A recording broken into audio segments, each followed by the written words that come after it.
What do you stand on when everything is falling apart? An overview of Emergency Support Function number 13, Public Safety and Security. Emergency events such as hurricanes, floods, wildfires, mass shootings, and terrorist attacks produce unforeseen and extreme strains on local communities and their infrastructures. Emergency planners and first responders can become overwhelmed in many areas of operation and require supplemental outside assistance.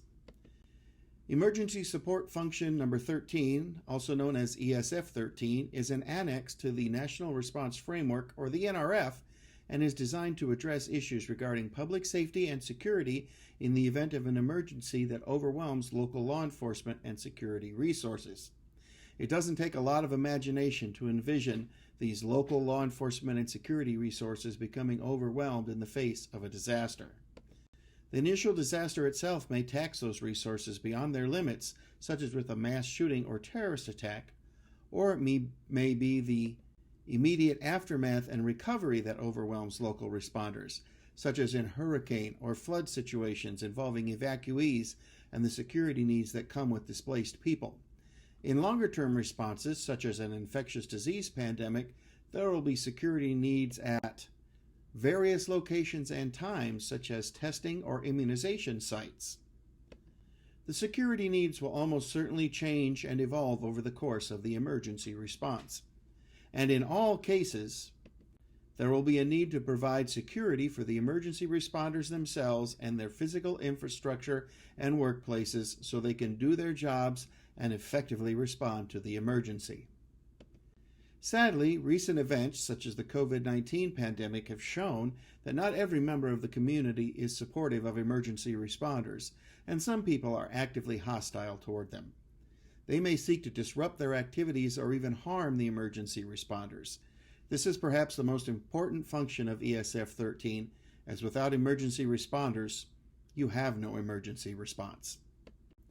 ESF13 provides supplemental resources to address these security needs and structural or personnel shortfalls that arise in response to a crisis. ESF13 has the capacity to supplement state, local, tribal, territorial, insular area, and even federal authorities to accomplish their mission of public safety and security. ESF13 support is managed by the Bureau of Alcohol, Tobacco, Firearms, and Explosives, also known as the ATF, for non-Stafford Act incidents. When the Stafford Act is invoked and the President declares an emergency or disaster, the ESF13 support is provided by the Department of Homeland Security via the Federal Emergency Management Agency's mission assignment process.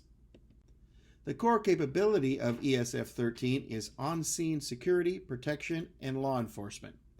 Among the activities that accomplish this core capability are providing general and specialized federal law enforcement resources in support of local on-site enforcement departments and agencies overwhelmed by a disaster or emergency, protecting critical infrastructure, protecting emergency responders, determining if private sector or non-governmental agencies have a role in overall public safety and security response, assisting state law enforcement or governmental officials in determining the methodology by which federal law enforcement officers, FLEOs, will be granted state law enforcement authority, managing responses to known and anticipated security shortfalls, giving priority to life safety missions over the security protection of infrastructure or property, and considering availability of safety and security resources within the requesting department or agency providing ESF13 support. The primary agency for ESF13 is the Department of Justice, or the DOJ. The DOJ may appoint a senior federal law enforcement official, known as an SFLEO, to oversee activities provided by ESF13. Some agencies the DOJ might call upon under the ESF13 include the Bureau of Alcohol, Tobacco, and Firearms and Explosives, which may function as an ESF13 coordinator, as well as mobilize and support ESF13 field support teams, or FSTs. They also hold regular ESF13 Stakeholder Committee and Advisory Board meetings and provide general and specialized resources to assist in ESF13 response. The Drug Enforcement Administration, or DEA, can also participate in the ATF's regular Stakeholder Committee and Advisory Board meetings and provide general and specialized resources to assist in the ESF13 response. The following agencies do those two things as well, and they also have other specific roles, such as the Federal Bureau of Investigation, or the FBI, which will coordinate the FBI's prevention and investigative effort as appropriate during terrorist events. The Federal Bureau of Prisons, which will provide correction officers to assist state departments of correction. The United States Marshal Service, which will manage special deputation programs to provide extended federal law enforcement authority to FLEOs assisting in the ESF13 response. Support agencies. They participate in ESF13 stakeholder and advisory board meetings, as well as providing general and specialized resources to assist in an ESF13 response. They may include the Department of the Interior, the Department of State, the Department of the Treasury, or other federal departments or agencies with law enforcement resources.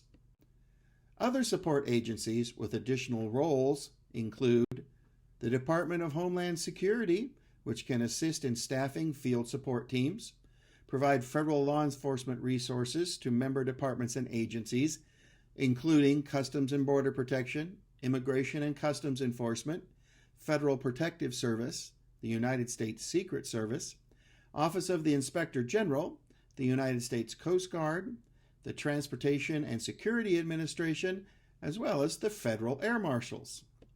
The Department of Defense provides liaison personnel to determine the role of the DoD in any ESF13 support activities. The Bureau of Indian Affairs Emergency Management coordinates with federally recognized Native Indian tribes. And should the situation require it, many other agencies can be asked to contribute to an ESF13 activation, including the National Aeronautics and Space Administration, the U.S. Forestry Service, and the National Center for Missing and Exploited Children. Virtually any federal agency with relevant information or expertise can be asked to contribute. Periodically, the Inspector General of the Department of Justice issues a report reviewing the DOJ's preparedness to respond to critical incidents under ESF13. The most recent report from 2020 found that the DOJ had improved in several areas, including ones identified in the previous iteration of their report from 2010. However, it also identified areas in need of improvement, such as unclear and incomplete guidance regarding overlapping roles and responsibilities among responding agencies. They found that funding and staffing has limited the program's growth. Situational awareness and program knowledge must be increased among FLEOs responding to ESF13 activation. Issues included a lack of local knowledge regarding geography and/or materiel needs on the ground, as well as an inadequate understanding of the role of ESF13 itself. This report also enumerated ESF13 activations, noting they increased 350% between 2008 and 2020. Notably, ESF13 was activated in response to hurricanes in 2012, 2016, 2017, and 2018. This included the 4 major hurricanes that made landfall in the U.S. or its territories in 2017: Harvey, Irma, Maria, which accounted for the deployment of 2,660 FLEOs.